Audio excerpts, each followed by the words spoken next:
Pas besoin de prendre l'avion pour découvrir de nouveaux horizons. Quoi de mieux que de parcourir le Québec en profitant de l'une de ses plus grandes richesses, son énergie propre. Ça tombe bien, cette année, le CREAT a permis d'améliorer le réseau de bornes de recharge électrique sur tout le territoire de l'Abitibi-Témiscamingue. Et on vous invite à visiter cette magnifique région grâce à un parcours 100% électrique. Mais avant de nous lancer dans cette belle aventure, on avait besoin de quelques trucs. Je vous présente Joël Côté, membre de l'Association des véhicules électriques du Québec et tripeux de road trip écologique. À bord de son véhicule électrique, il a parcouru des milliers de kilomètres et j'avais quelques questions pour lui.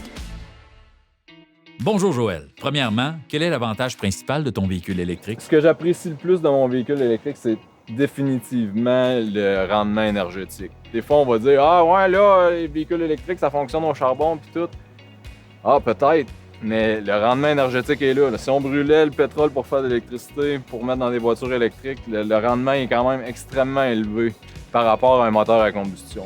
Est-ce que c'est facile de se déplacer en véhicule électrique en Abitibi-Témiscamingue? Le réseau de bornes rapides, il est établi. Donc, de Rouyn, Val-d'Or, Amos, Lassar, Ville-Marie, Témiscamingue. C'est toutes des places qui sont couvertes par un réseau de bornes rapides. Puis la distance entre les villes n'est pas extraordinairement grand.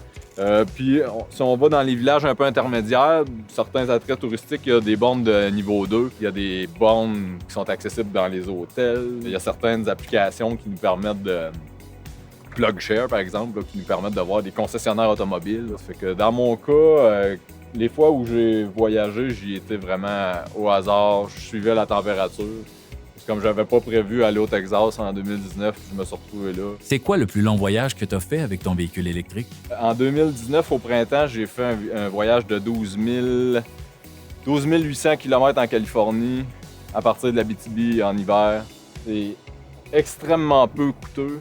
Je suis allé revirer dans le coin de Los Angeles, ça m'a coûté à peu près 80 $. Nous, on a fait ça en famille à 3. On a dormi dans le véhicule.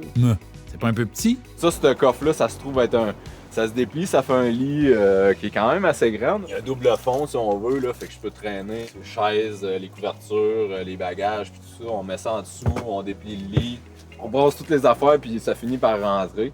As-tu d'autres trucs pour un road trip autant écologique qu'économique? Je cuisine aussi en voyage, là, fait que j'ai ma cafetière. Ça me permet de faire moins de déchets, là, parce que si on arrête, à toutes les fois qu'on arrête dans une borne rapide, on ajoute un café ou presque. On peut cuisiner, puis ça économise beaucoup sur les coûts en voyage. Souvent, au même rythme où on va recharger l'auto, là, souvent, on va aller aux toilettes, on va manger, on va boire. L'auto a à peu près la même autonomie que le corps humain. Joël, c'était parfait. Même moi, j'aurais pas pu dire mieux. Pour plus d'informations sur les véhicules électriques, consultez le site Roulons électrique.